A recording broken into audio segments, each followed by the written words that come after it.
The Woman Who Disappeared by Philip Prowse. Chapter 1. A Visitor. My name's Samuel, Lenny Samuel. You can call me Len. I'm a private eye. A private eye is a private detective. A detective who will work for anyone who will pay him. I'm not a policeman. I work on my own as a private eye. My office is on the west side of Los Angeles, on the 4th floor of a high building. There are only 2 rooms in my office, the outer room and the inner room. The outer room is the waiting room. There are 4 chairs in the waiting room, although there are never 4 people waiting to see me. In fact, there is usually no one at all waiting to see me. In the inner room, there's a cheap wooden desk. There's a big wooden chair for me to sit on, and on the opposite side of the desk, there's a low metal chair for my visitors. The rest of the furniture in my office consists of a large, empty metal cupboard and a low bed in one corner. When there is a lot of work, I sometimes sleep in the office. The notice outside my door says, L. Samuel, Private Detective. That's me. I'm quite tall, nearly 2 meters, and I weigh 80 kilos. A lot of men say that I'm ugly, but women seem to find me attractive. I've got brown eyes, brown hair, and very nice teeth. I had a good nose, too, until someone broke it in a fight last year. Recently, I haven't been very busy. In fact, I've had very little to do. However, I did have some work last month. It all started late one afternoon when I was sitting in my office. I had just finished cutting my nails, and I was about to clean them. Suddenly, I heard someone walk into the outer room. I always leave the door of the outer room open in case anyone wants to come in and see me. When I heard the footsteps in the outer room, I wasn't very surprised. I thought that someone had made a mistake and come into the wrong office. It was probably someone looking for the doctor next door. But a moment later, there was a very quiet knock on the door of the inner room. "Come in," I shouted, and put away the scissors I had been cutting my nails with. The door opened, and in walked one of the most beautiful women I had ever seen. She was about 18 years old, with blue eyes and long blonde hair. She was wearing a smart green coat and had a big brown handbag over her shoulder. "Excuse me," said the girl. "I'm looking for Mr. Samuel." "I'm Samuel," I said with a quick smile. "Come in and sit down." The girl didn't smile back at me. "No, I won't sit down," she said. "Well, if you won't sit down, at least come in and close the door," I replied. The girl came in, walked over, and put her handbag on my desk. "Now," I said, "what can I do for you?" "I need help," said the girl slowly, "but I don't know if you will be able to help me. Are you a real private detective?" "Of course I am," I replied angrily. "Didn't you see the notice on the office door? It says L. Samuel, Private Detective. I'm Samuel. I'm a private eye." "All right, Mr. Samuel," the girl said coldly. "There's no need to get angry. I have a little job for you." "Right," I said quickly. "What do you want me to do?" "It's very simple, really," the girl replied. "I want you to find my sister. She has disappeared." Chapter 2. Please find my sister. "I see," I said. "Your sister has disappeared. Have you reported her disappearance to the police?" The blonde girl shook her head. She looked very nervous and was starting to cry. "No, I haven't told the police," she said. "I don't want any trouble with the police. I just want you to help find my sister." She took a small pink handkerchief out of her handbag and dried her eyes. "All right," I said. "Tell me all about your sister." "Her name is Elaine Garfield," said the girl. "And what's your name?" I interrupted. Helen Garfield," she replied. "My sister disappeared a week ago. We had arranged to have dinner together last Monday night, but she didn't come." "Perhaps your sister didn't come because she doesn't like the food you cook," I suggested. "Don't try to be funny. I flew all the way from New York to see her last Monday," she said angrily. "Oh, so you don't live in Los Angeles, then?" I said. "No," she replied quickly. "I live in New York. I flew right across America to see my sister, but when I got here, I discovered that she had disappeared." "How do you know she has disappeared?" I asked. "Perhaps your sister just forgot about the dinner." The blonde girl took a deep breath. "Look," she said. "Let me finish my story. If you don't stop asking questions, I'll find myself another detective." "Right," I said. "I'm listening." "I waited for my sister last Monday evening in my hotel," said the girl. "but she didn't come. I telephoned her, but there was no answer. So the next morning I went to the office where she worked. At her office, they said that she had been to work the day before, on the Monday. They also told me that she'd left suddenly, in the middle of the afternoon, without telling anyone. After that, I went round to her flat, but there was no one there." The girl stopped for a minute, and then continued. "Mr. Samuel," she said, "I'm very worried about my sister. It's not usual for her to disappear suddenly like this. I'm sure that she's in danger, and I want you to find her." "All right," I said. "It may be easy or it may be difficult, but I'll find her. But first, tell me why you've waited 3 days before coming to me." "That's none of your business," the girl said. "Okay," I replied. "Your sister's name is Elaine Garfield. What does she look like?"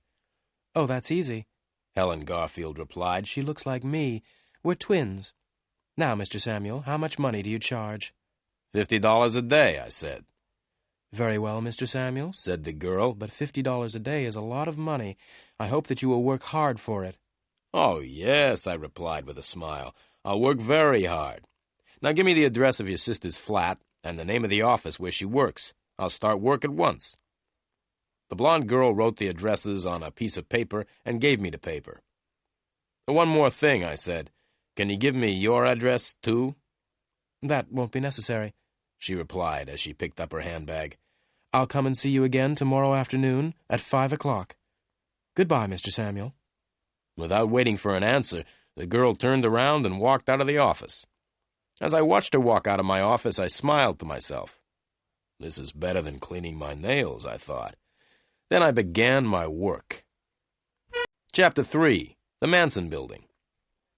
After the blonde girl had left my office, I looked at the 2 addresses which she had written on the piece of paper. The first was Elaine Garfield, apartment 716, Manson Building, Sunset Place.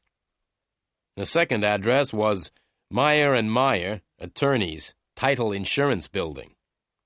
Putting the paper in my pocket, I got up and walked towards the door. Then I stopped and went back to my desk. I opened the top left-hand drawer and took out my gun, a .38 Smith & Wesson. Then I put the gun back in the drawer. I decided that it was safer to leave it behind. It's easy to get shot if you're carrying a gun. I ran down the stairs, all 4 floors, and out into the street. My old gray Chrysler was outside, so I jumped in and drove off fast, towards Sunset Place. The Manson Building was a tall, ugly block of apartments. I parked the Chrysler outside and walked towards the big glass front doors. "Hey, mister," a voice said. I continued walking. "Hey, mister," said the voice again. "You can't leave your car there." I stopped and turned around. A man in a gray uniform was standing by the Chrysler. "Hey, mister," the man repeated, "you can't park your car here." "Why not?" I asked. "Because only people who live in the Manson Building can park here," he replied. "So," I said, "how do you know that I don't live in the Manson Building?" "Because I'm the porter," the man replied. "I work in the entrance of the building and let people in and out of the door. I know everybody here." "Right," I said. "Then please let me in." The porter and I walked up to the big glass front doors, and he let me in. "Who do you want to see?"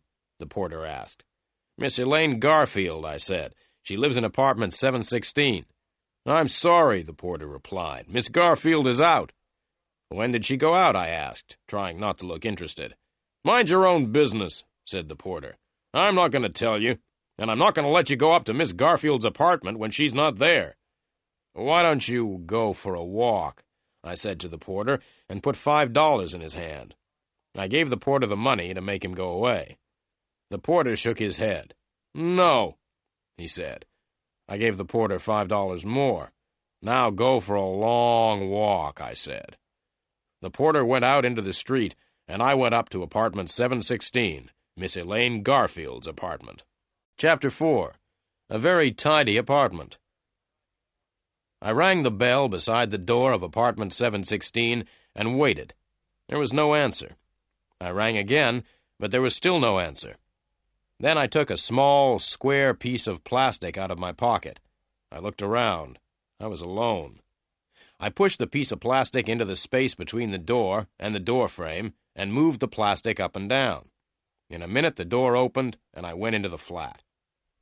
I stood still and listened. There was silence. I switched on the light and looked around. It was a modern apartment. I was standing in the living room. Through an open door on my left, I could see the bedroom, which was very neat and tidy. I looked in the wardrobe. It was almost empty. That's funny, I thought. People who disappear don't usually take most of their clothes with them. They only take their clothes if they've been planning their disappearance for a long time. I walked back into the living room and searched it carefully, but I found nothing to explain Elaine Garfield's disappearance. Then I went into the kitchen. The kitchen was also very clean and tidy. There were no dirty plates or cups. There was no old milk in the refrigerator. Everything was in its place. Well, I thought, there's only the bathroom left to search now. The bathroom, too, was empty and clean. I walked quickly around the flat, making sure that I hadn't forgotten anything. I wiped everything I had touched with my handkerchief because I didn't want to leave any fingerprints. Then I switched off the lights and opened the door to leave. But I didn't leave. There were two men standing outside the door. One of them was short and had red hair and a nasty smile. The other was quite tall and was wearing a hat pulled down over his face. The one with the hat was holding a gun, and the gun was pointing at me. I tried to close the door, but the red-haired man put his foot out to stop the door closing. I let go of the door. The door opened, and both the men came in. The one with the hat was in front, and he was still carrying the gun. "Hold your hands up in the air," said the man with the gun. Then he turned to the red-haired man. "See if he's got a gun on him, Joe." Joe, the red-haired man, came over towards me. I waited. When Joe was between me and the man with the gun, I jumped. I jumped forward and caught Joe around the neck. I held him in front of me. The man with the gun couldn't shoot because he would hit his friend. "Right," I said to the man with the gun. "Get out of the way. I'm leaving now, and I'm taking your friend with me." Holding Joe in front of me, I walked slowly towards the man with the gun. Then something went wrong with my plan. The man with the gun started to laugh. He put the gun back in his pocket and stood laughing. "Why are you laughing?" I asked. "I'm laughing because you're so stupid," the man with the gun said, and walked up to me. "Stop," I said, "or else I'll—" "What will you do?" asked the man with the gun. "You can't do anything. I'm the one with the gun." As he said this, the man leant forward. He pulled Joe out of my hands and hit me in the face. I must say that I wasn't expecting to be hit in the face. It hurt. It hurt even more when he hit me again, and I fell on the floor. I lay still on the floor, hoping that the two men would go away. But they didn't go away. Instead, they picked me up and hit me hard on the head. Everything went black. I lay on the floor. I was Chapter 5. Meyer and Meyer. I woke up with a terrible pain in my head. I was lying on the floor outside the front door of Miss Elaine Garfield's apartment. I looked around. The man with the gun and his red-haired friend had left. I was alone, and I had a terrible headache. I got up slowly and felt my head gently to see if there was any blood. There wasn't any blood, but my head was still very painful. I decided to go back to the office and go to bed. There was no sign of the porter at the entrance to the Manson building. I walked out of the door and across to the old gray Chrysler. I drove slowly back to the office. The telephone was ringing when I arrived at the office. I went in quickly and answered it. "Samuel speaking." "Listen, Samuel," replied a voice. "Forget about Elaine Garfield. We hurt you a little in her apartment. If you don't forget all about Elaine Garfield, we'll hurt you a lot more." "Who are you?" I asked. But there was no answer. The man had put down the telephone. I decided to do what the man had told me. I would forget all about Elaine Garfield for 10 hours. After a good night's sleep, I would look for Elaine Garfield. I would also try to find the man with the gun and his friend Joe. I lay down on the hard, low bed and went straight to sleep. I woke up the next morning at 8 o'clock. I felt my head carefully, but it did not hurt so much now. I left the office and went across the street to the cafe where I usually had breakfast. I drank a glass of orange juice, ate some fresh toast, and drank several cups of coffee. I read the morning newspapers. There was a lot of news, but nothing about Miss Elaine Garfield.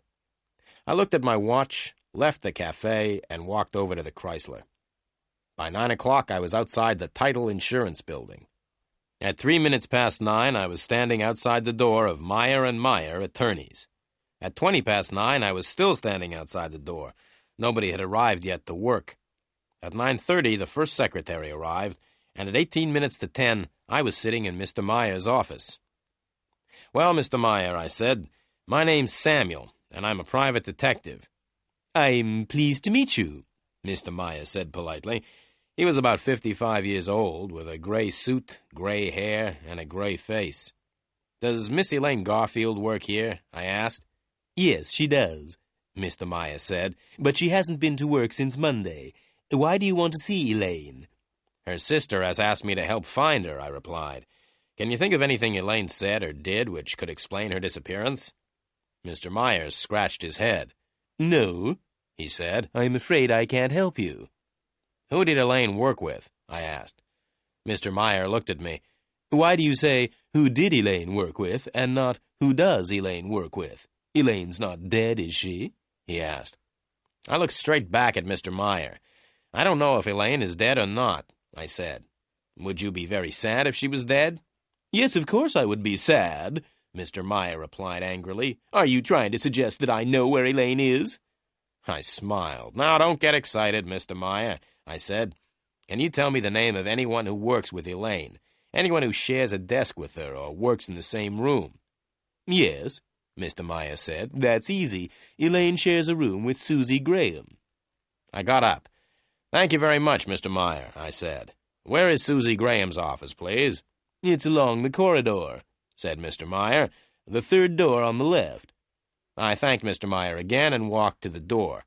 "Oh, Mr. Samuel," Mr. Meyer said, "I'm sorry that I got angry, but you understand that I don't want—" "Yes, I understand," I interrupted. "You don't want dirty private detectives in your nice, clean office." I walked out of Mr. Meyer's office and banged the door behind me.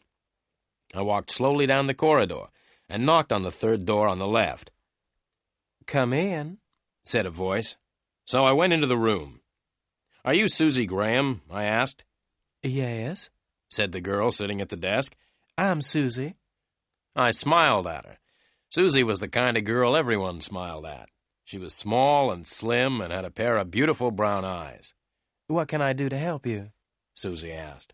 I smiled again. "I'd like to ask you some questions, Miss Graham." "Don't call me Miss Graham," the girl said. "You can call me Susie." "Well, Susie," I said, "I would like to ask you some questions about a friend of yours. Her name is Elaine Garfield." Susie stopped smiling. "Yes, all right," she said, "but I don't want to talk about Elaine here in the office." "Right," I replied. "I'll tell you what we'll do. We'll go out and find a cafe. I'll buy you a cup of coffee, and you can tell me about Elaine. All right?" Susie cheered up and looked much happier. "I'd like to have a cup of coffee," she said, "but Mr. Meyer might get angry if I leave the office." "Don't worry about Mr. Meyer," I said with a big smile. "Mr. Meyer and I are great friends."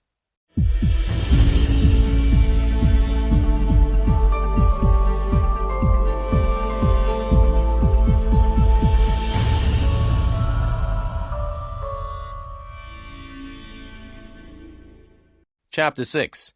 Susie. Susie put on her coat, and we left the office together. We found a little cafe just opposite the Title Insurance Building. In the cafe, I told Susie why I was asking questions about Elaine Garfield. "Elaine's twin sister, Helen, thinks that Elaine has disappeared, and she has asked me to find Elaine," I said. "Helen told me that she came to Meyer & Meyer last Tuesday. She was told that Elaine had left work suddenly last Monday afternoon. Is that right?" Susie nodded. "At least part of it's right," she said. "Elaine was at work last Monday, and she hurried off in the middle of the afternoon." Susie stopped for a minute, and then she continued. "But I don't remember seeing Elaine's sister Helen on Tuesday. In fact, I didn't even know that Elaine had a sister." "Elaine's sister lives in New York," I explained. Now, can you remember last Monday afternoon?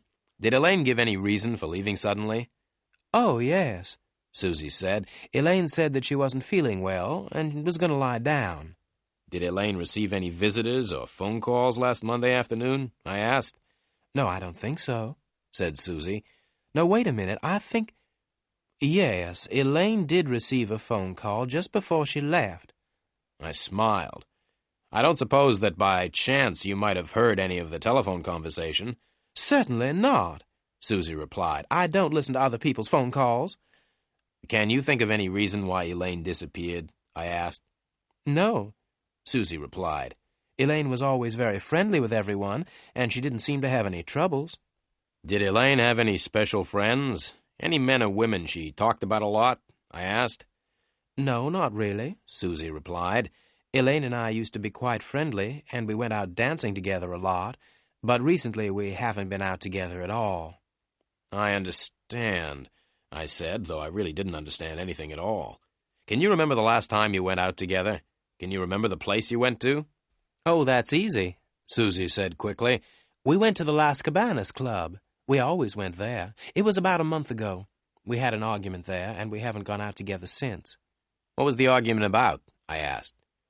It was after midnight, Susie explained, and I wanted to go home, but Elaine said she wanted to stay a bit longer. She said that she had met a wonderful man and didn't want to leave. I said I was going home, and I left Elaine in the club. After that evening, one thing led to another. What do you mean? I asked. One thing led to another. Susie smiled. I often spoke to Elaine about the man she had met. Elaine thought he was wonderful. I told her that he was no good at all. What did Elaine say when you told her that? I asked with interest. She became very angry, replied Susie. We haven't been out dancing together since then. I paid for the coffee. You've been very helpful, Susie, I said, and I've only got one more question. Can you remember the name of the man Elaine Garfield met at Las Cabanas? Benny Greep, Susie said. That's his name, Benny Greep. Thank you very much indeed, Susie, I said with a smile. You've been a great help. Not at all, Susie said, and looked at me with her beautiful big brown eyes. If there's anything else I can do for you, just ask. I looked straight into her eyes. What are you doing tonight? I asked. I'll be at home watching television, Susie replied. My boyfriend's a boxer, and he's fighting in a match on television tonight. Goodbye, Susie, I said, and watched her as she walked back across the street to the title insurance building. Her boyfriend was a boxer. That was just my luck. Chapter 7. Benny Greep. I looked at my watch. It was nearly 11 o'clock. I went back into the cafe and asked if I could look at the telephone book. I turned to L and ran my finger down the outside of the page. Soon I found the name I was looking for, Las Cabanas. I looked more closely. The address was Las Cabanas, 232 Golden Drive, telephone 323-0313. I left the cafe and walked over to where I had parked the Chrysler. It wasn't time for lunch yet, so I decided to go and see what Las Cabanas was like. It took me nearly 20 minutes to drive there, and another 10 minutes to find somewhere to park. Have you ever seen a nightclub in the daytime? It's a very depressing sight. At night, the nightclub seems wonderful. However, at 11:45 in the morning, it looks old, empty, and dirty. The man I met at Las Cabanas looked old, empty, and dirty, too. I rang the bell for 5 minutes before he answered the door. Even then, he didn't open the door itself. Instead, he opened a small window in the door. "What do you want?" he asked. "The club doesn't open until 10 o'clock tonight." "I'm looking for someone," I said. "Someone called Benny Greep." "I don't know anyone called Benny Greep," the man replied and started to shut the window. "Wait a minute," I said, and pushed $5 through the window. "That's better," the man said, and he opened the door and let me in. I followed him across the dance floor. The man was a cleaner. He picked up a brush and began to clean the floor. "Do you know where I can find Benny Greep?" I asked the man again. "If you come back tonight at 10 o'clock, you'll find Benny Greep here," the man said. "Benny plays the drums in the band." I gave the man another $5. "Where can I find Benny now?" I asked. The man picked up a piece of paper from the floor and wrote an address on it.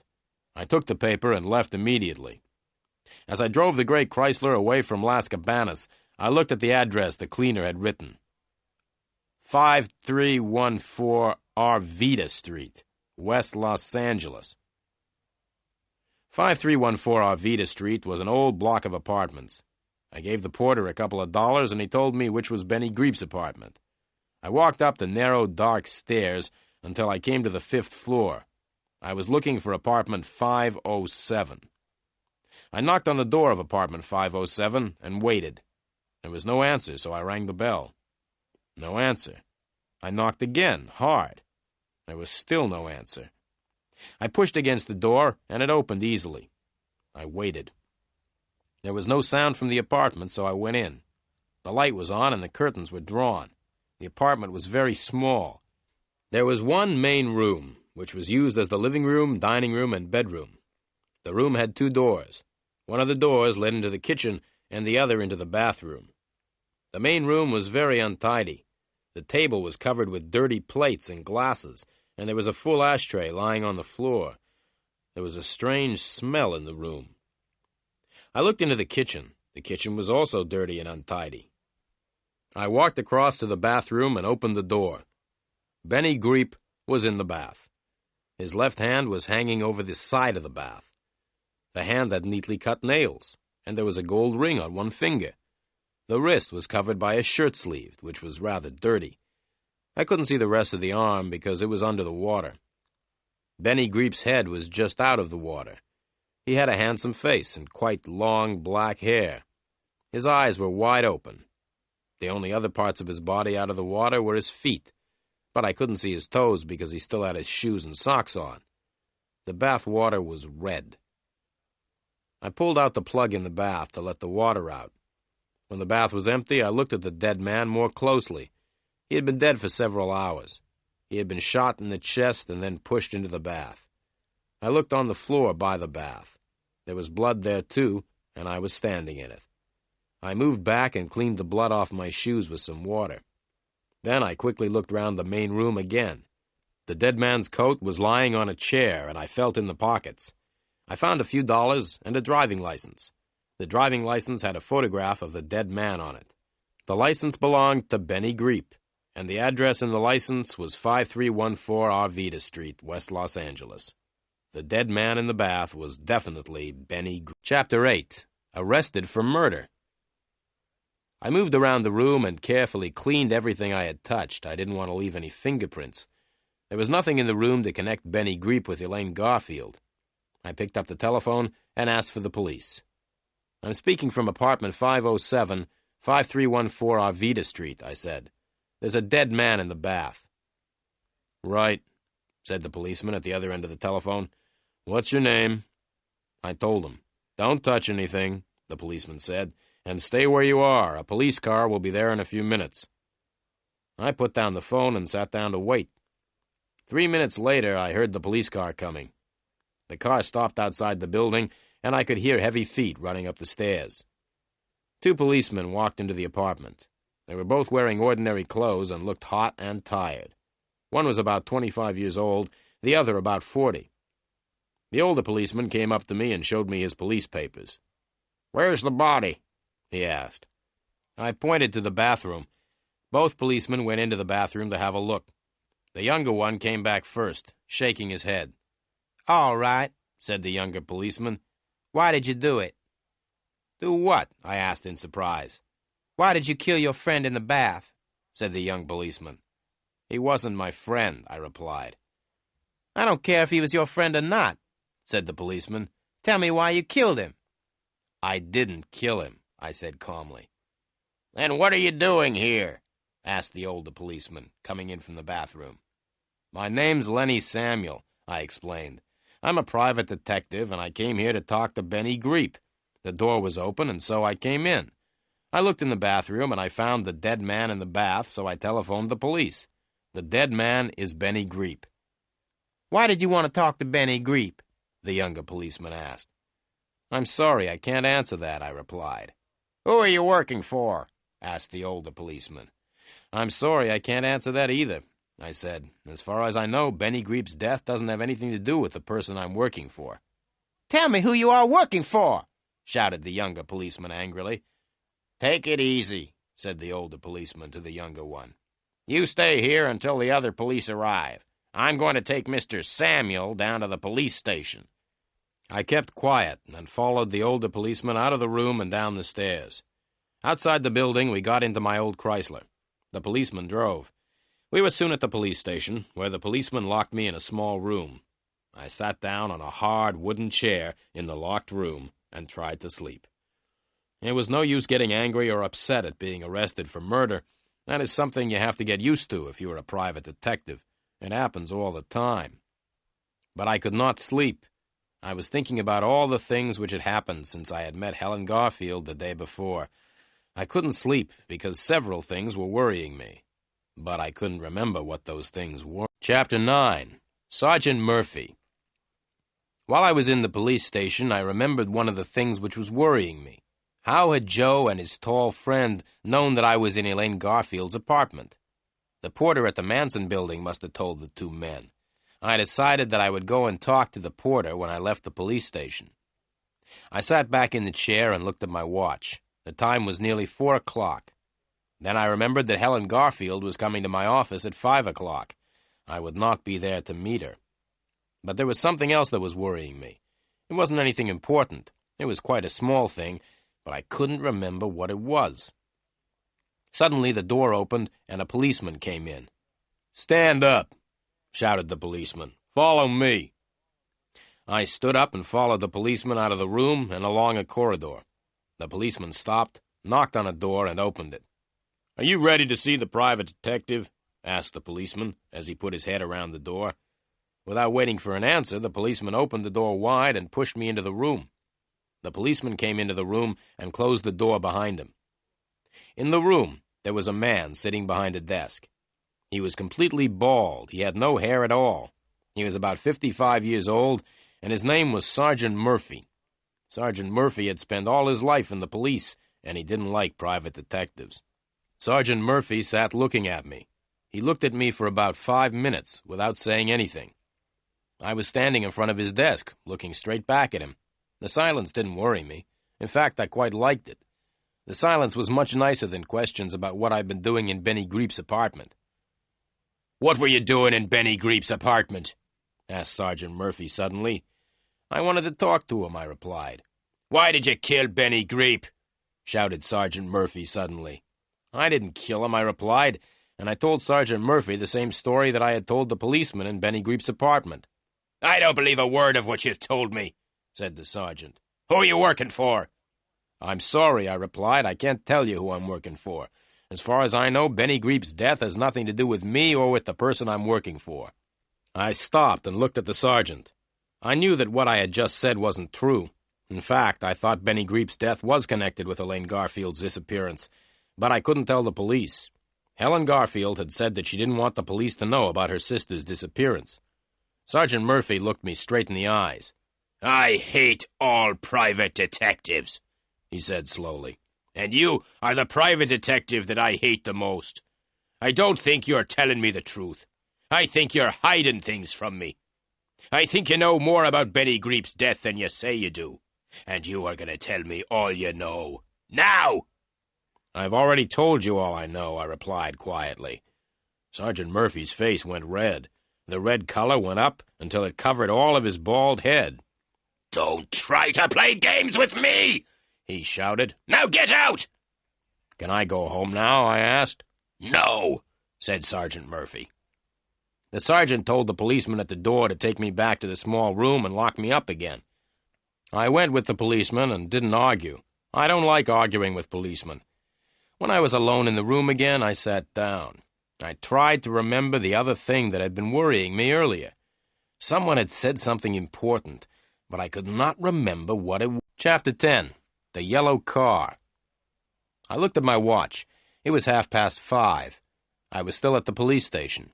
I'd seen Sergeant Murphy once more during the afternoon. It hadn't been a pleasant meeting.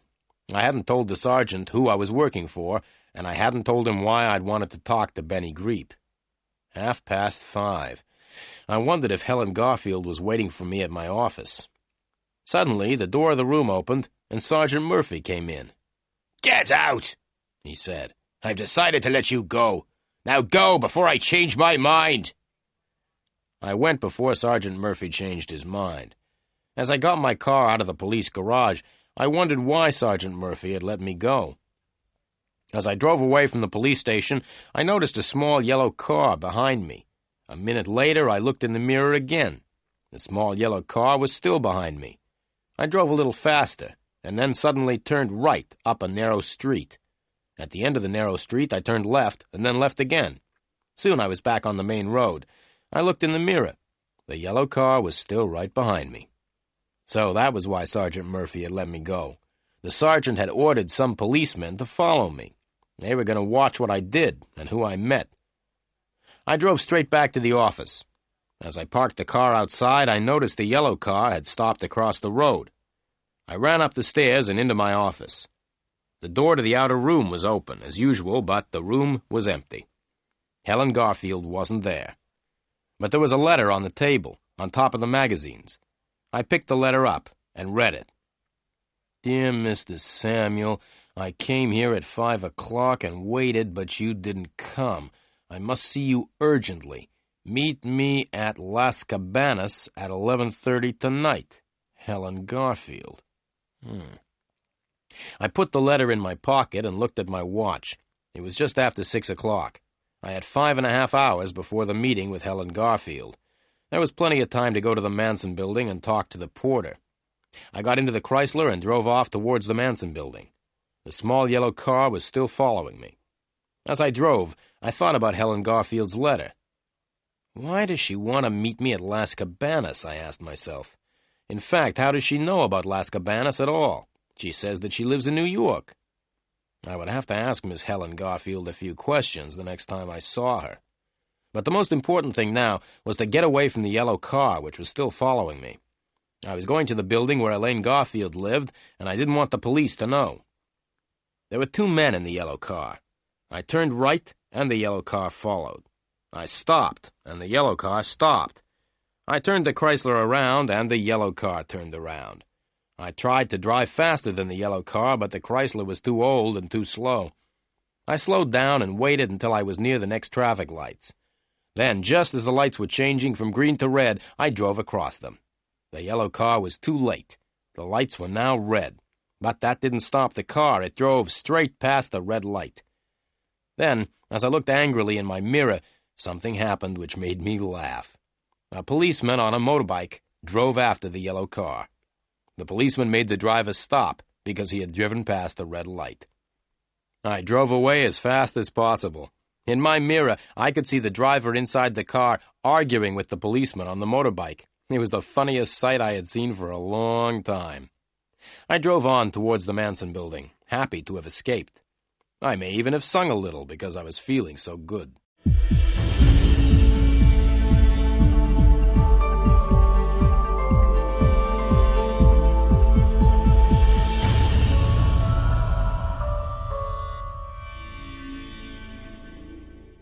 Chapter 11. A Short Visit to the Manson Building.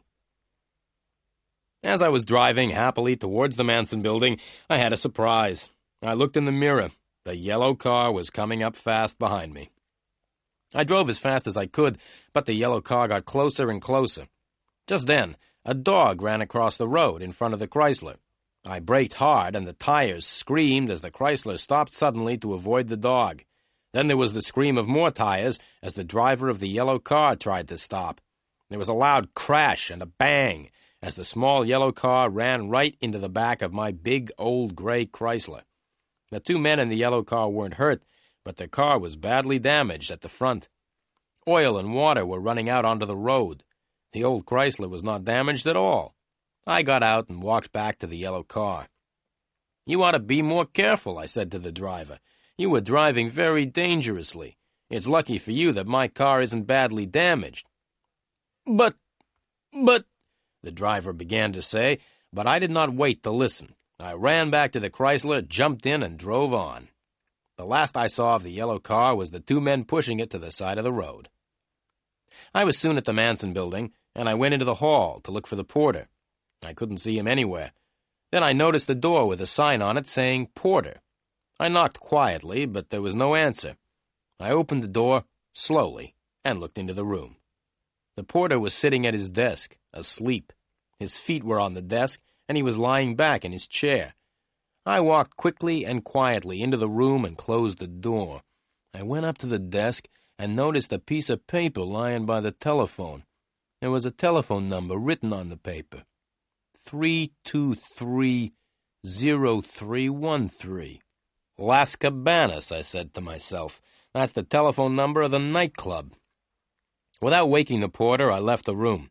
I had found out what I wanted to know. The two men who had hit me on the head had probably come from Las Cabanas. The porter must have telephoned them when I went up to Elaine Garfield's flat. I was now very interested in Las Cabanas. Elaine Garfield used to go dancing there with Susie. Benny Greep worked there before he was killed. Helen Garfield wanted to meet me there at 11:30, and now the porter and the two men who had hit me on the head were connected with Las Cabanas. I went home, washed, changed, and had a meal. At 11 o'clock, I went out again. I was going to Las Cabanas. There were lots of cars parked outside, and I had to leave the Chrysler quite a long way away from the nightclub. As I walked up to the entrance of Las Cabanas, it started to rain heavily. I knocked on the door, and the little window in the door opened. A face looked at me for a minute. Then the door opened, and I went in. The club no longer looked empty and dirty. Soft lights and sweet music had changed the appearance of the club completely. I stood and looked around. There was a small dance floor on which a few people were dancing. The band was small and not very good. There was a new drummer instead of Benny Greep. Around the dance floor, several groups of people were sitting round low tables. To the right of the dance floor, there were more tables where people were eating. There were two doors behind the tables, which led into the kitchen. I sat down at a table by the dance floor, in the darkest part of the room, and waited.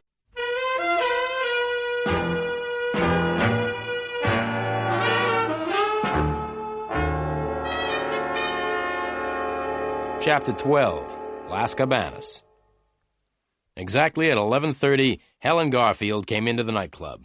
She was looking as beautiful as ever, but seemed to be a little worried. Her blue eyes looked around the room until she saw me. Then, with a little smile, she walked up and sat down at the table. She sat next to me, with her back to the dance floor. She was carrying a bag, which she put on the floor beside her. The smile disappeared from her face. "Where were you this afternoon, Mr. Samuel?" she said sharply.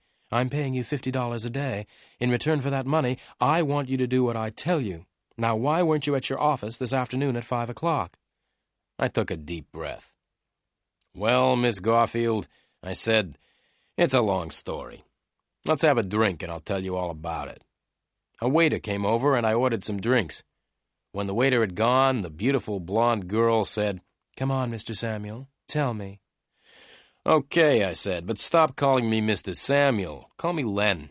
All my friends call me Len." "I'm not a friend of yours, Mr. Samuel," the blonde girl said in a voice like ice. "I'm paying you a lot of money to work for me." $50 a day doesn't allow you to be rude to me," I replied quietly. "In the last 24 hours, I've been hit on the head and suspected of murder." "What do you mean?" the girl said and leant towards me. "Murder?" Just then, the waiter brought the drinks, and we sat in silence until he had gone. Then I told Helen Garfield about my visit to her sister's apartment in the Manson building. I told her about the two men who had caught me there. Helen Garfield listened in silence. "You like the band, Miss Garfield?" I asked. "I didn't come here to talk about the band," the blonde girl said angrily. "The band has got a new drummer tonight," I said, "because I found the old drummer dead in his bath this morning." The blonde girl turned around quickly to look at the band. She said something to herself, which I didn't hear. She lifted her right hand and started stroking her hair. She looked sad and very worried. What was the dead man's name?" Helen Garfield asked. "Greep," I said. "Benny Greep. I don't suppose that you know Benny Greep, do you?" Helen Garfield shook her head. "No," she said. I told her what had happened at the police station. Then I told her about the policeman who had followed me in a yellow car. Do you think they're still following you? The blonde girl asked quickly and looked around the club. I told her how I had got away from the yellow car. Now, Miss Garfield, I continued, it's time for me to ask you a few questions. There are some things about your sister's disappearance which worry me. I want to ask you about them. All right, she said, but I don't think I can help you. I don't know much about Elaine's life here. I don't know very much about Los Angeles, either. I sat back in my chair and looked at her. This beautiful blonde girl was paying me $50 a day to find her sister. I liked what I saw. Then, very quietly, I began to ask Helen Garfield some questions. You don't know Los Angeles very well, I began. That's right, the girl replied. But you were able to find out where Elaine worked, I continued, and you went to Meyer & Meyer last Tuesday to ask if they knew anything about Elaine. Yes, the girl said, looking at me closely. Who did you speak to at Meyer & Meyer? I asked. Susie? No, the girl said. I spoke to Mr. Meyer. I want to ask you something else, I said. When I went to Elaine's flat, I noticed something unusual. There were very few clothes in the wardrobe. It seems your sister planned her disappearance quite carefully. She had taken her clothes with her. I see, the girl said, and looked around the nightclub.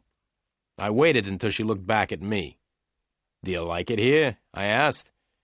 Yes, she said. I like it too, I said, but there's something else which is worrying me. Do you mind if I ask you one more question? Not at all, the girl said.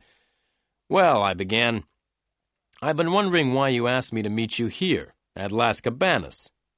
Helen Garfield pushed back her chair and stood up. Would you please excuse me for a minute? She said. She picked her bag up from the floor and walked over towards the ladies' toilet, which was near the entrance. Would you like another drink? I shouted after her. Yes, please, she shouted back over her shoulder. I ordered 2 more drinks and sat back in my chair. I looked around the nightclub. It was all. Chapter 13. Helen Garfield Leaves. I sat by the dance floor in Las Cabanas waiting for Helen Garfield to come back from the toilet. I was waiting for her to answer my question. I wanted to know why she had asked me to meet her here. I looked around at the people who were dancing. On the other side of the dance floor, I could see people sitting, eating at the tables. Waiters were carrying food in and out of the 2 doors leading to the kitchen. I looked at my watch again. It was 12:05. Helen Garfield was taking a long time. I finished my drink and ordered another one. At 12:10, I got up and walked over towards the entrance. There was a man standing by the front door of the nightclub. I asked him if he had seen Helen. The beautiful blonde with blue eyes? The man asked. Yes, I said. She left nearly a quarter of an hour ago, said the man. Are you sure? I asked. Yes, the man replied. She asked me to get her a taxi. Did you hear her give the taxi driver an address? I asked quickly. The man shook his head. No, he said. I'm sorry. I thanked the man and walked back to my seat. Why did Helen Garfield leave without telling me? I asked myself. Perhaps some of the questions that I asked made her angry. Just then I looked up and saw a man walking across the dance floor towards me. I recognized the man. He was short, with red hair. He was looking at me and smiling in a rather unfriendly way. It was Joe, one of the men who had found me in Elaine Garfield's apartment. I decided to leave. I stood up and started to walk towards the door. I didn't want to meet Joe again. As I walked towards the door, I thought that I heard someone shouting. Excuse me, sir, said a voice. I didn't stop or look around. Then I heard the voice again. Excuse me, sir, you haven't paid your bill. I had forgotten to pay for the drinks. The waiter came running up to me, and I quickly took out $10 and gave them to the waiter. You can keep the change, I said as I gave him the money. Without waiting for a reply, I turned and hurried towards the door. Then I heard the waiter's voice again. Excuse me, sir, he said. I stopped and turned around. The waiter came up to me. Excuse me, sir, $10 is not enough, he said. The price of your drinks is $12. Las Cabanas is very expensive, I said, as I gave the waiter another $5. Now you can keep the change. Then I stopped thinking about money. Joe was walking quickly towards me. I turned around and ran towards the door as fast as I could. I got to the door and was just about to leave Las Cabanas. I was happy because I had escaped. Then I got a surprise. There, standing by the door of the nightclub, was Joe's tall friend. It was the same man who had hit me on the head in Miss Garfield's apartment. The tall man had seen me coming and had moved in front of the door. Now I couldn't get out. Chapter 14. The Fight. I stopped and looked behind me. Joe was closer now, and the smile on his face looked very unfriendly. I was caught. I could not go out of the door, and Joe was right behind me. I turned around quickly and ran towards Joe. Before he knew what I was doing, I put my arms around him and started dancing. He was very surprised and tried to pull away from me, but he couldn't fight properly. He was afraid that the other people would notice. I looked over my shoulder and saw the tall man standing helplessly on the side of the dance floor. I pushed Joe into the middle of the dance floor where there were lots of other people dancing. Then I felt something sharp touching my back. It was a knife. "Stop trying to be funny, Samuel," said Joe angrily. "Stop dancing and go over to the door, or else I'll push this knife into you." We were right in the middle of the dance floor, and a long way from the tall man. Joe was holding a knife against my back. Some of the other people around us had stopped dancing. They were staring in surprise at the sight of two men dancing together. I lifted my foot and kicked Joe's leg as hard as I could. He gave a cry of pain and fell to the floor. I looked around to see where I could run to. Joe's tall friend was coming through the dancers towards me. I turned around and ran off the dance floor. I looked back over my shoulder and saw that both Joe and his friend were following me. I ran between the tables where people were eating. The floor was slippery and I fell over. As I fell, I knocked over a table, and the plates of food and glasses fell on top of me. I got up quickly and ran out through one of the doors into the kitchen. Then I stopped and counted to 5. As Joe and his tall friend were coming towards the door, I pushed the door closed as hard as I could. There was a loud bang as the men ran into the door. I smiled and turned round, but I did not smile for very long. 3 cooks were coming towards me with big kitchen knives in their hands. I looked at the cooks and at the knives they were holding. I thought about running towards them and trying to fight them. I decided that it would be a stupid idea to try and fight 3 big men with knives. To my left, there was a very big saucepan full of boiling soup on the stove.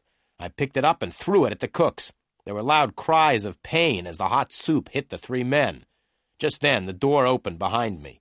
Joe and his tall friend stood in the doorway, and the tall man was holding a gun. There was a loud bang as the gun went off. The bang was followed by a scream of pain from one of the cooks because the tall man had shot him in the foot by mistake. I quickly picked up a large pile of dirty plates and threw them at Joe. He saw the plates coming, and he tried to move away. As he moved, he slipped on the floor and fell onto a pile of broken plates. Without waiting, I ran to a door at the back of the kitchen. The door was locked, and I banged against the door with my shoulder.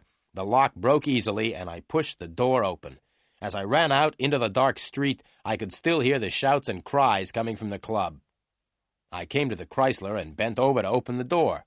Just then, there was a noise behind me. I turned around and saw a man with his arm raised. Then I felt a terrible pain in my head. Everything went black. I fell to the ground, unconscious. Chapter 15. The Police Station. "Feeling better now?" asked a voice. I opened my eyes and looked around me. I didn't know where I was.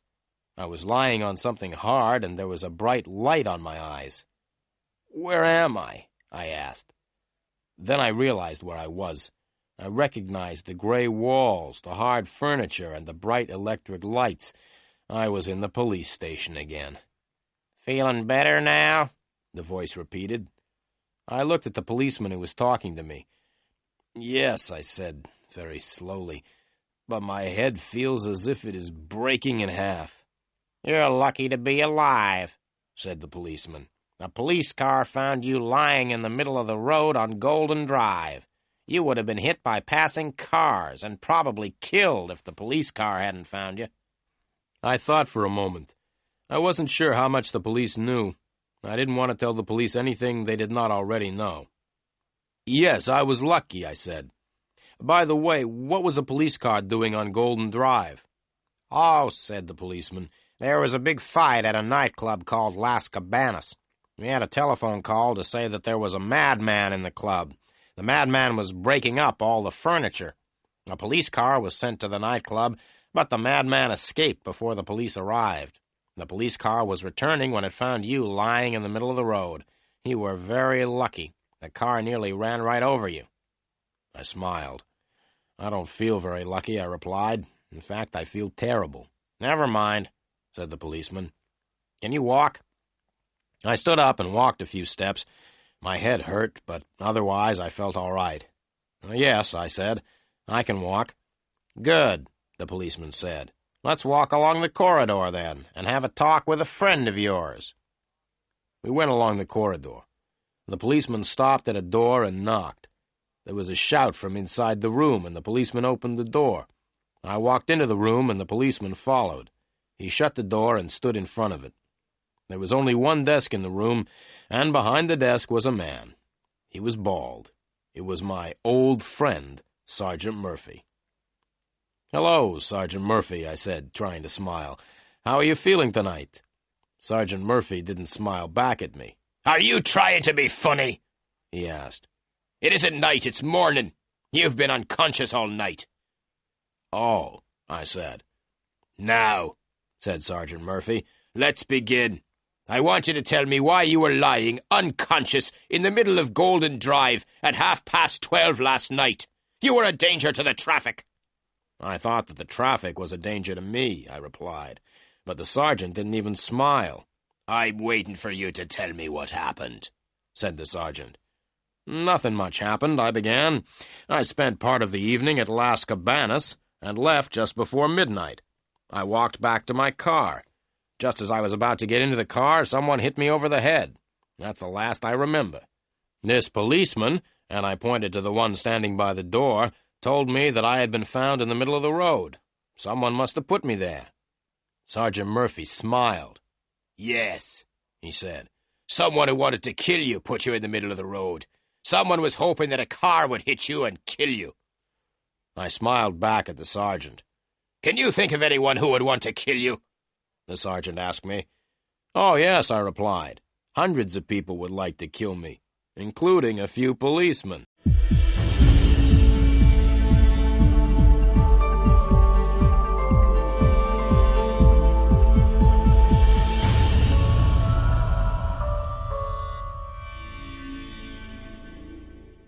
Chapter 16. Tell me the truth. "Did you leave Las Cabanas before midnight?" asked Sergeant Murphy. "That's right," I replied. "I left the nightclub just before 12. "So you weren't at Las Cabanas when the big fight started just after 12? asked the sergeant. "Big fight?" I said, trying to sound surprised. "Don't sound so surprised," said Sergeant Murphy angrily. "We received a telephone call from the owner of Las Cabanas. He said that just after midnight last night, a tall man with brown hair and brown eyes called Lenny Samuel attacked 2 of the people at the club. The owner of the club said that you then attacked and injured 3 cooks. Then you broke over 100 plates and a table and ruined food worth several $100s. I didn't say anything. I could not think of anything to say. "Did you really do all that?" Sergeant Murphy asked in a different voice. The sergeant sounded both surprised and pleased. "Did you really do all that on your own, or did you have men to help you?" "I did it all on my own," I said, beginning to feel a little proud of myself. "You know that you could go to prison for 6 months for what you did last night?" the sergeant asked. He was laughing as he said it. I wasn't laughing. I couldn't see anything funny about 6 months in prison. "Look," Sergeant Murphy said, "I'm not stupid." I agreed with the sergeant that he was not stupid. "I'm not stupid," Sergeant Murphy repeated, "and I know why you were at Las Cabanas last night. Benny Greep used to work there, and you went to find out about his death." I agreed with the sergeant again. It seemed the best thing to do. "Now," Sergeant Murphy said slowly, "I'm interested in Las Cabanas. The club is owned by people who are criminals, but we can't prove that they have broken the law. I'm also interested in Benny Greep's murder. Now, what I suggest is this. Tell me all you know about Las Cabanas and Benny Greep, and I will let you go. If you tell me all you know, you won't go to prison for the fight at the nightclub. But I want the truth, not the lies you told me yesterday." I took a deep breath and started to tell the sergeant what I knew. I told him about everything except Elaine Garfield. I wasn't sure how closely Elaine Garfield was connected with Benny Greep's death, so I told the sergeant that Helen Garfield from New York had asked me to find out about Las Cabanas. Sergeant Murphy asked me for Helen Garfield's address in New York, and I said I didn't know it. Then the sergeant asked me where Helen Garfield was staying in Los Angeles. I said I didn't know. I told Sergeant Murphy all that I knew about Benny Greep, except that the drummer had known Elaine Garfield. Then I asked him about the two men in the yellow car who had followed me. The sergeant smiled and said that the two men were policemen. Finally, I told him about the fight at Las Cabanas. Sergeant Murphy listened to everything. When I had finished my story, he looked at me in silence for a few moments. "Right, Samuel.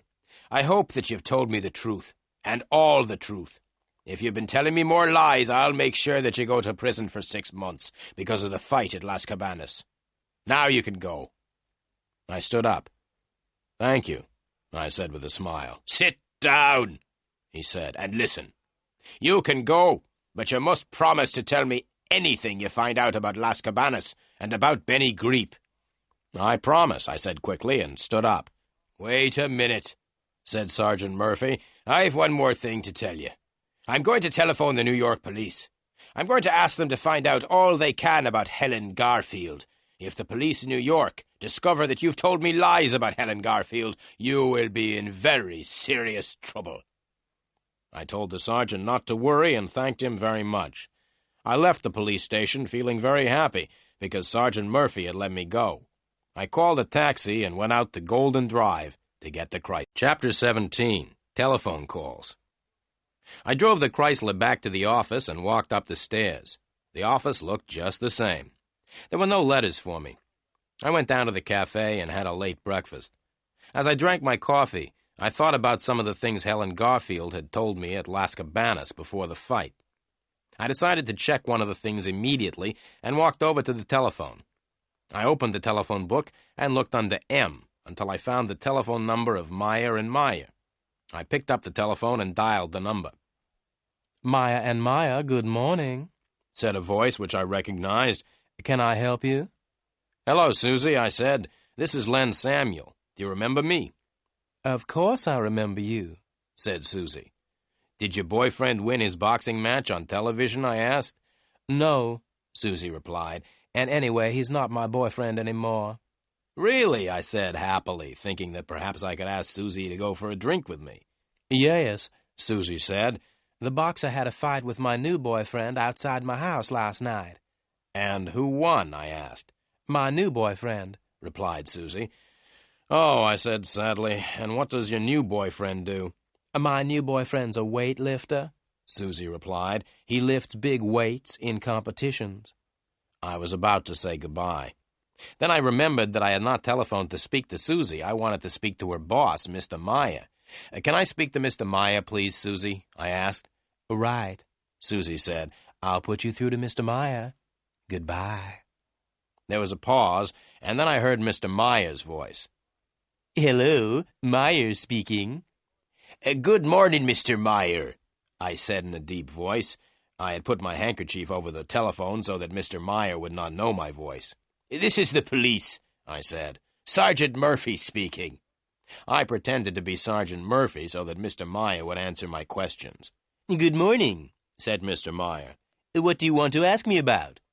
"It's about a girl who works for you," I said. "Her name is Elaine Garfield. She has disappeared, and we are trying to find her. Elaine's sister, Helen, came to see you last Tuesday, didn't she?" "No," said Mr. Meyer. "Elaine's sister didn't come to see me last Tuesday.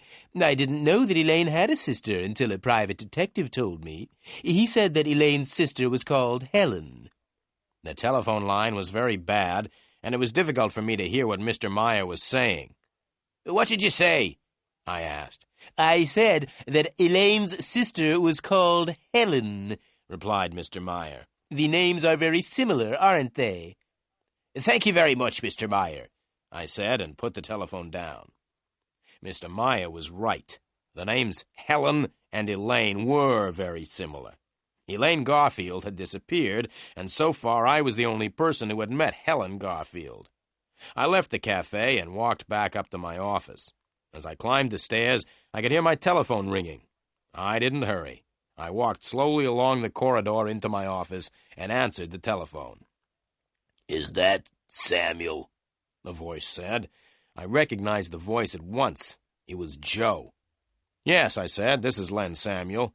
"Listen, Samuel," Joe said. "We want Elaine Garfield, and we think you know where she is. We are coming to your office to see you. Wait for us. Don't go out."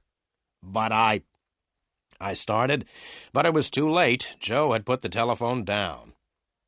I sat down at my desk, sadly. Now what's going to happen, I thought.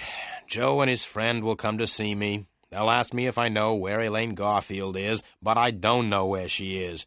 I wonder if they will believe me when I tell them. The telephone rang again. I picked it up. "Hello," I said. "Hello, Samuel," said a familiar voice. "Hello, Sergeant Murphy," I replied, trying to sound pleased. "We've just telephoned New York," the sergeant said angrily, "and the New York police were very helpful. The New York police told us that there is no such person as Helen Garfield. Helen Garfield does not exist. There is no one living in New York called Helen Garfield. You were lying when you told me that you were working for Helen Garfield." "But," I started. "Now listen," the sergeant interrupted. "I am sending a police car round to your office. I want to see you. Wait for the police car. Don't go out."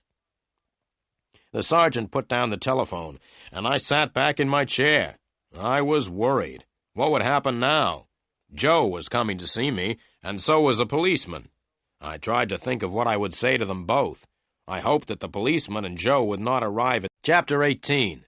I find Elaine Garfield. The telephone rang again. I was afraid to answer it. The telephone continued ringing.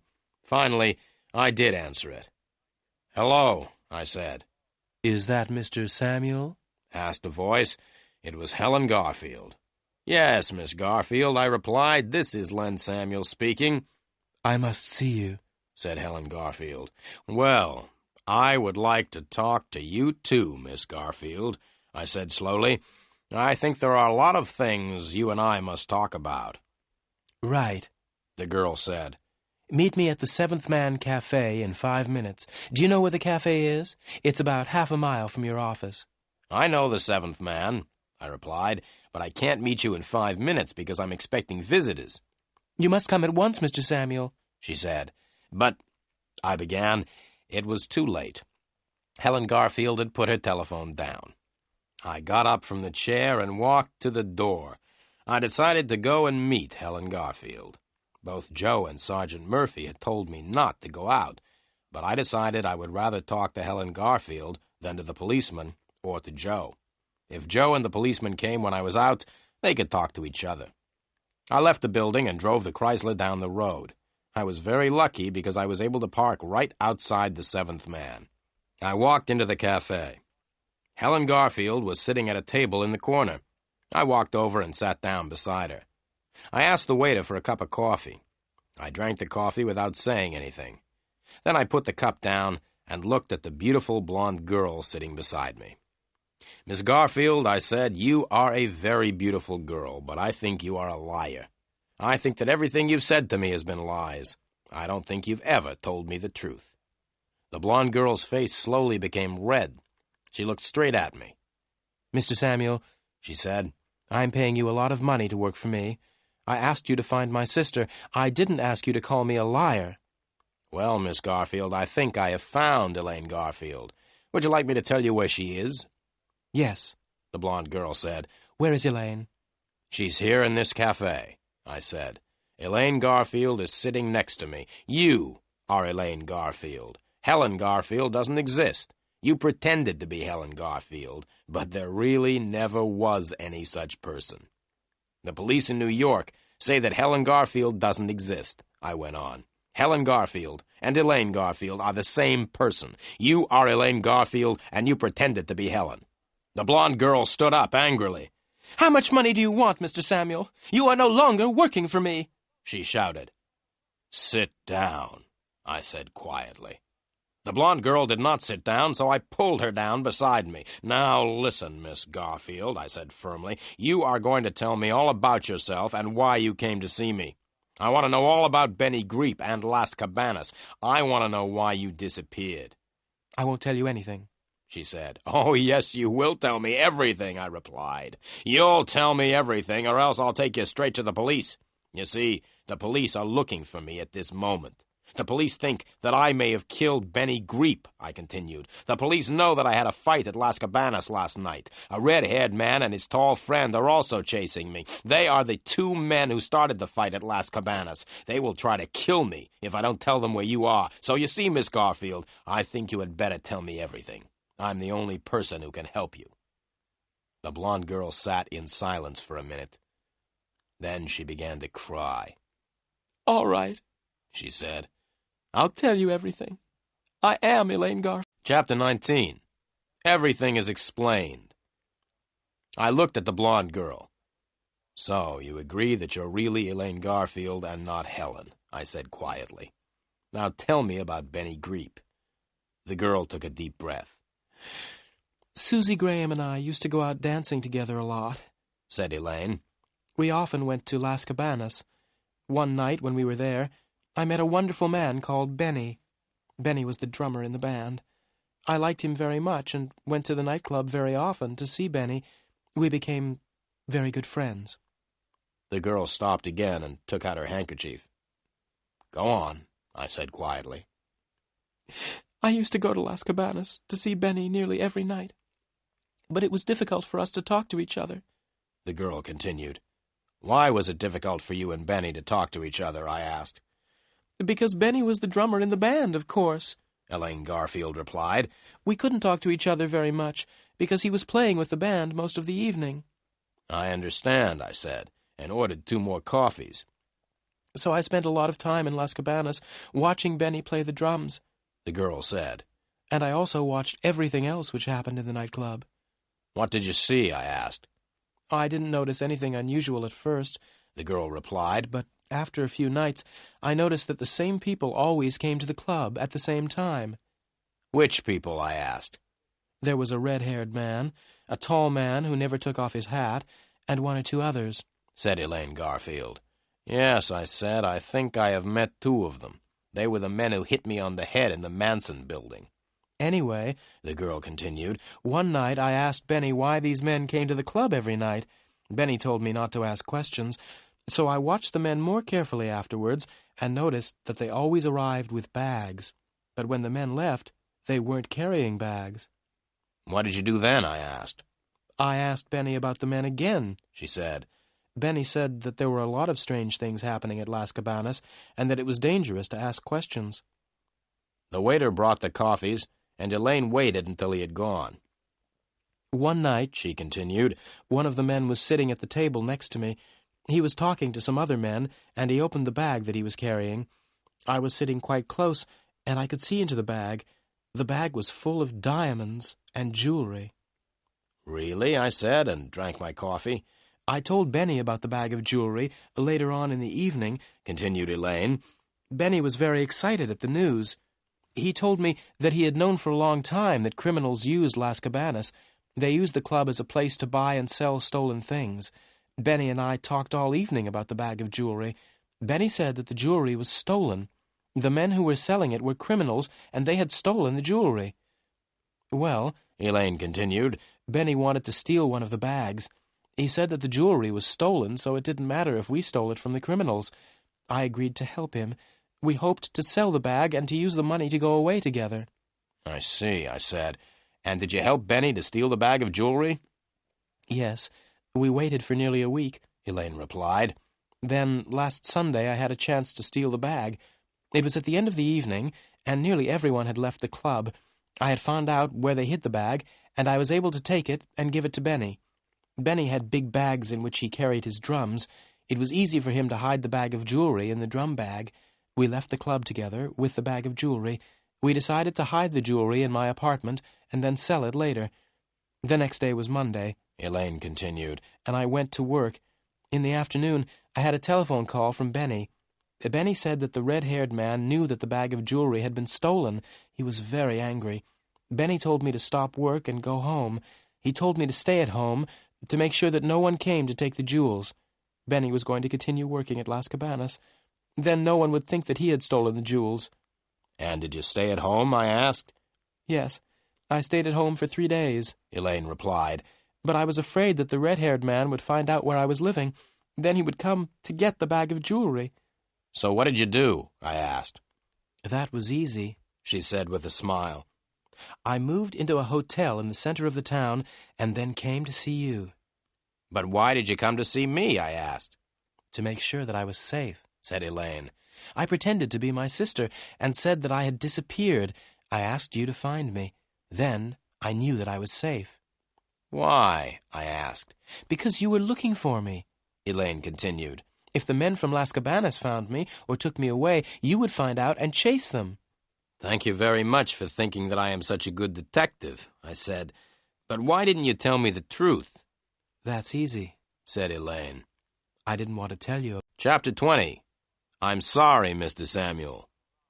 Go on with your story, I said. The evening I came to see you at your office, said Elaine, I telephoned Benny at Las Cabanas. I told Benny what I had done. Benny told me that the red-haired man knew that we had stolen the jewelry. Benny told me that there would be no trouble if I brought the jewels back to Las Cabanas the next night. You were stupid to trust the red-haired man, I said. I know, the girl said. I was afraid, so I asked you to meet me at Las Cabanas at midnight.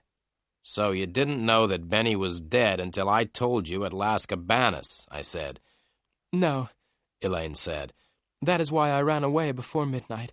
I decided not to give them the jewelry because they had killed Benny. You've still got the jewels, then? I asked in surprise. Where are they? Here, Elaine said, and pointed to a small bag under the table. I reached under the table, picked up the bag, and opened it. The bag was full of diamonds and jewelry. Just then I heard a voice, and at the same time, Elaine screamed. "Give it to me," said the voice. I looked up quickly and saw Joe standing beside me. His tall friend was right behind him. "Give me the bag," said Joe once again. "How did you know I was here?" I asked. "You parked your car right outside," said Joe with a laugh. "Now give me the bag." I passed him the bag. As I gave him the bag, I jumped to my feet and hit Joe hard in the face. He tripped and fell heavily onto the floor. I moved towards the tall man, who was still standing a few feet away. I was about to run at him, but then I stopped. The tall man had taken a gun from his pocket, and the gun was pointing straight at me. "Right," said the tall man. "Don't move, or else I'll shoot you." Joe got up from the floor. He still had the bag of jewelry in his hand. Together, Joe and his friend with the gun walked towards the door. They walked backwards to make sure that Elaine and I did not try to get the bag back. As the two men reached the door, I started to laugh. "What are you laughing at?" shouted the man with the gun. "Look behind you," I said. Both men turned around and looked. In the doorway of the cafe stood Sergeant Murphy with two other policemen. Sergeant Murphy jumped on the tall man with the gun, and Joe ran back into the cafe. I stepped forward to stop Joe, and he ran straight into me. We both fell on the floor, and the two policemen ran up. One of the policemen held Joe. The other policeman held me. "They are the criminals," I shouted, pointing at Joe and his friend, "not me." "You are all coming down to the police station," Sergeant Murphy said, and looked over to Elaine Garfield. "You must come too." It took a long time to tell Sergeant Murphy the whole story. In the end, he believed what Elaine and I told him. The sergeant warned me not to tell him lies again, and agreed to let me go free. Elaine told Sergeant Murphy all she knew about Las Cabanas. The sergeant was very pleased to catch Joe and his friend with the jewels. Sergeant Murphy agreed to let Elaine go free because she helped catch the criminals. As we were leaving the police station, I asked Sergeant Murphy how he had found us in the Seventh Man Cafe. "It was very lucky, really," said the sergeant. "We went to your office to see you, but you weren't there. As we were leaving, we saw the red-haired man and his friend entering. We waited, and when they left, we followed them to the cafe." "Thank you very much, Sergeant," said Elaine. "And thank you very much, Mr. Samuel." That's all right, I said. You are paying me $50 a day. I'm sorry, Mr. Samuel, Elaine said. I'm afraid I can't pay you. Now that I've given the jewels to the police, I don't have any money. I smiled and got into the old gray Chrysler and drove back to the office. I didn't say goodbye. When I got back to the office, I sat down in my chair. It's not much fun being a private eye. You get hit on the head, nearly killed and chased by the police. And you don't always get paid.